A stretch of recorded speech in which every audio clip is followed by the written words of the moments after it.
The saint we celebrate today, Saint Teresa of Avila, is one that you need to know. She had such an influence that future saints like Teresa of Lisieux or Mother Teresa would borrow from her name. And the reason that she's important to us is she's a spiritual powerhouse.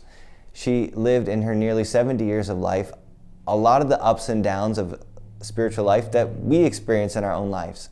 Even though our historical context is much different, we can glean a lot from her life. She grew up in a household with a very strict father and a very romantic mother, a mother who would read romance novels and hide them from her husband.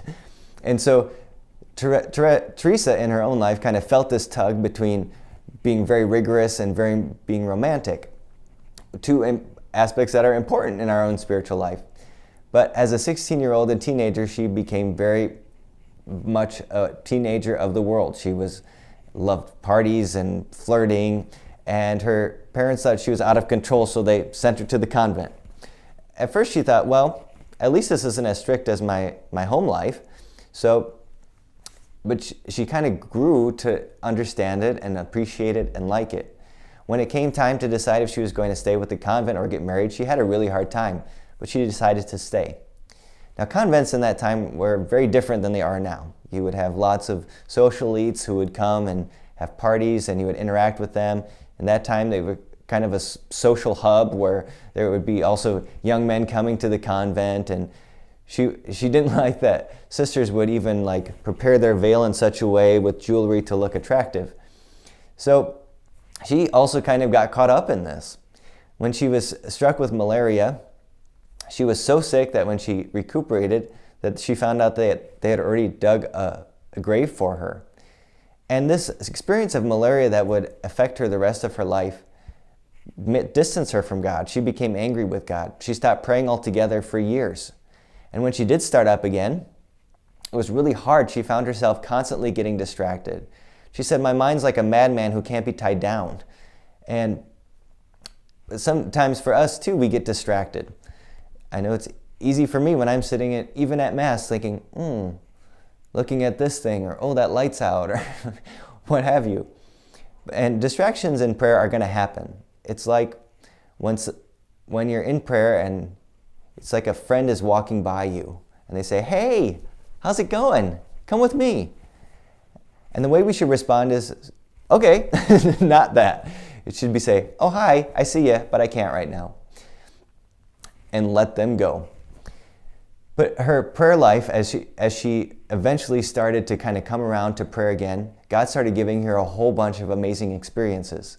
But she didn't see them as blessings because they were drawing all of this attention to herself. And because these extraordinary gifts were drawing attention to herself, they drew a lot of critics. Sisters in her own convent who didn't like that this was happening to her, or thought that she was doing it on purpose.